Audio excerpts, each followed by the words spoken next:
Focus on. Focus on. Chers auditeurs de Radio Verdon, bienvenue dans ce nouveau numéro de Focus On. Je suis aujourd'hui avec Olivier Houlès, auteur de romans. Bonjour Olivier.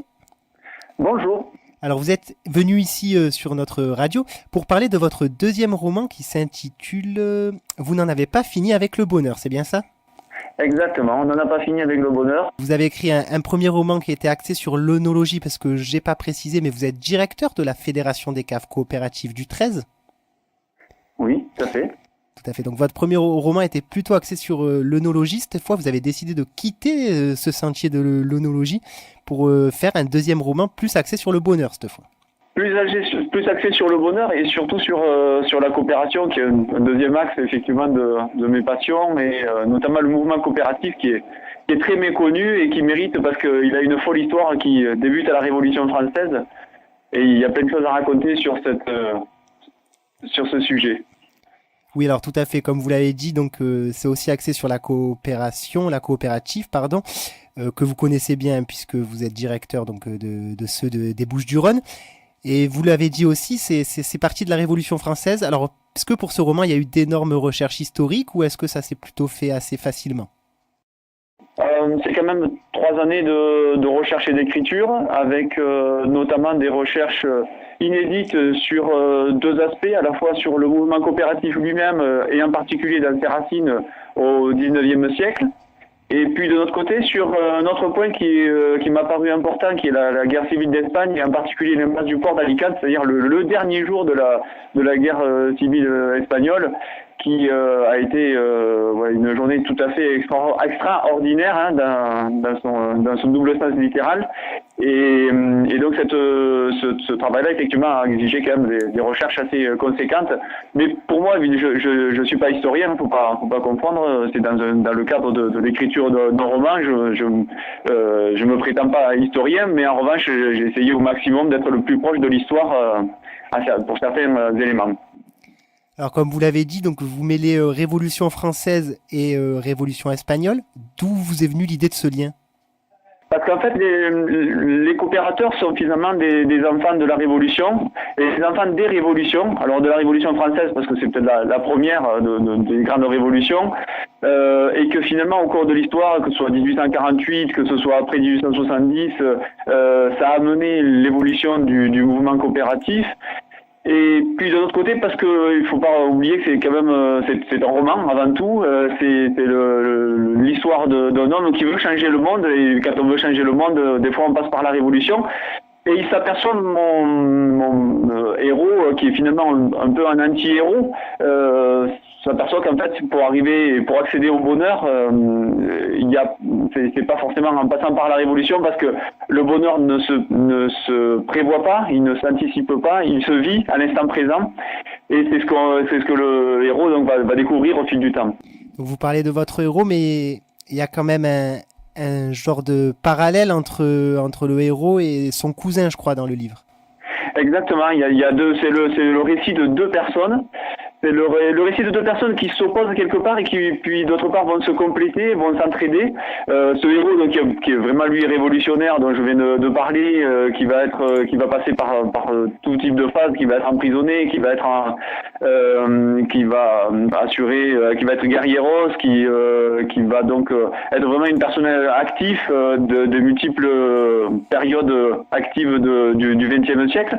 Mais de notre côté aussi, une autre personne qui est une personne inquidame, on va dire, une personne qui peut classique, un émigré espagnol lui aussi, mais beaucoup plus discret, comme le font aujourd'hui beaucoup d'émigrés, en essayant de s'intégrer au maximum, et dans le maximum de discrétion aussi.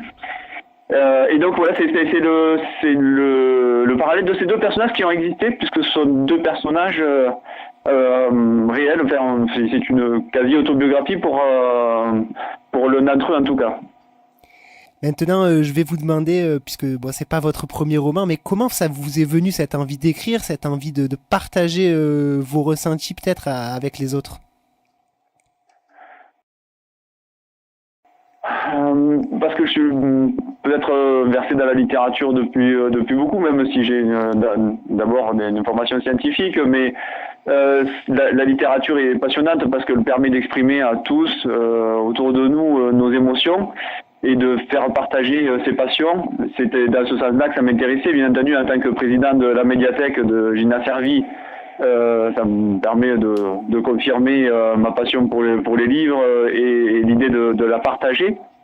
Mais voilà, la littérature et l'écriture en particulier permet de faire découvrir ce qu'on a à l'intérieur de soi, dans son cœur et son âme. Et c'est une belle aventure toujours d'écrire un bouquin. Alors vous dites que c'est une belle aventure, mais moi j'aimerais savoir, c'est pas difficile la première fois de se dire bon, je vais écrire un livre, j'en suis capable. Vous n'êtes pas du milieu à la base, ça vous est venu, j'ai envie de dire tardivement un peu. Ouais, vous savez, Flaubert disait que le génie, c'était de s'asseoir à sa table de travail. Et il avait totalement raison parce que il y a pas d'écriture facile. L'écriture, c'est quelque part un travail, mais c'est un travail fabuleux dans lequel on rentre et après on a du mal à en sortir. Donc il faut y rentrer des fois. Ça veut dire qu'il faut se forcer aussi à essayer d'écrire. Et puis après, quand on y est, des fois, on veut plus quitter la plume. Ou le clavier parce que voilà, on est complètement intégré dans l'histoire et tout autour du monde tout peut bouger, autour de soi tout peut bouger et on est complètement dans son monde à soi, oui, dans l'écriture. Pour vous, vous êtes inspiré par ce qui vous entoure, par l'actualité, par des rêves. Expliquez-nous un peu comment s'organise votre processus d'écriture. Comme vous l'avez compris, j'avais fait ça sur mon premier ouvrage qui s'appelle La Première Cave, édité chez Phoenix d'Azur. Et c'est basé sur l'histoire du vin, en particulier l'histoire du vin des premiers vignobles qui ont été plantés en France, à Marseille. Et cette histoire étant méconnue, ça m'avait intéressé. Et de la même façon, l'histoire de la coopération, qui est la base de ce deuxième livre, vous n'en avez pas fini avec le bonheur, qui est donc... les thématiques de fond sont des thématiques quand même assez techniques qui m'intéressent, mais de notre côté, après, bien entendu, il faut y lier une intrigue, des personnages, et tout ça, c'est de la création, c'est de l'imagination, et ce qui me plaît le plus peut-être, c'est d'arriver à mêler les deux, et quelque part de faire une vulgarisation de thèmes scientifiques ou techniques à partir et avec le roman, et en gardant bien entendu le maximum d'intrigue, ce que, voilà, pour l'instant, on m'a plutôt dit que c'était réussi. Écoutez, vous avez évoqué votre sentiment votre envie de partage aussi dans la littérature. Ce que vous faites d'ailleurs avec l'ensemble des médiathèques de Gina Servi et des alentours, je crois. Exact, oui. Donc vous organisez des cafés littéraires. Vous pouvez un peu nous parler de cet aspect qui n'est pas votre aspect d'auteur, mais votre aspect de partage littéraire, j'ai envie de dire. Alors, donc moi je suis président de la médiathèque de Gina Servi, mais également qui participe à un réseau des médiathèques, de l'ensemble des médiathèques de Provence-Verdon, donc du Haut-Var. 9 médiathèques participent à ce réseau et l'idée pour nous c'est de faire des événements culturels autour de la littérature, mais tout ce qui est, on va dire, autour de la culture. À Gina Servi en particulier, on travaille au moins sur trois axes différents. La partie littéraire avec les cafés littéraires, on invite donc des auteurs. Bon là, il s'avère que évidemment c'est plus facile pour moi que le conseil d'administration de la médiathèque m'invite.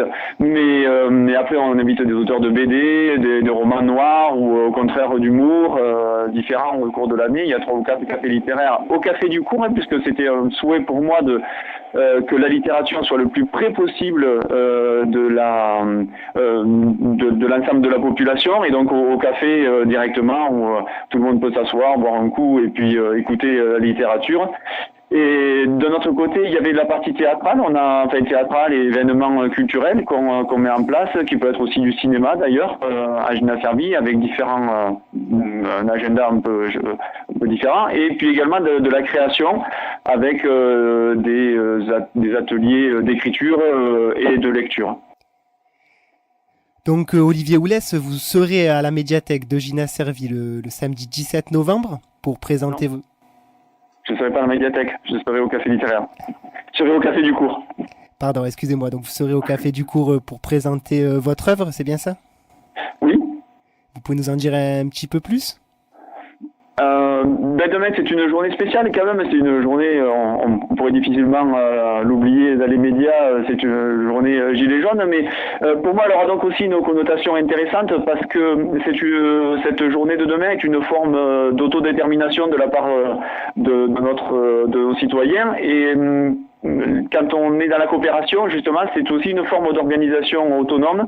C'est une forme qui rallie les trois valeurs de la République, l'égalité, parce que tous les coopérateurs ont le même nombre de voix lors de l'Assemblée générale, parce que ça rallie la fraternité, le fait qu'on soit ensemble, et la solidarité, et que quelque part, pour moi, c'est une journée qui effectivement consacrera aussi ce modèle coopératif. À rapprocher d'ailleurs de la guerre d'Espagne, qui était certainement le moment où il y a eu le plus d'autodétermination dans le XXe siècle. Et donc voilà, ça peut être intéressant en effet d'évoquer ces deux sujets, cette journée des Gilets jaunes. Alors je rappelle, c'est votre deuxième roman, vous n'en avez pas fini avec le bonheur. Il est paru déjà ? Oui, il est paru donc le 22 octobre et aujourd'hui on peut le trouver sur Amazon. Donc c'est un auto-édition. C'était un choix personnel que j'ai voulu faire de faire une auto-édition et c'est d'ailleurs là aussi une étrange aventure. Écoutez Olivier, merci pour cette interview. Si vous voulez rajouter quelque chose pour nos auditeurs, je vous en prie. Écoutez, j'espère que vos auditeurs n'en ont pas fini avec le bonheur. J'espère aussi et je vous souhaite une bonne journée, une bonne continuation. Merci. Merci à vous. Focus on.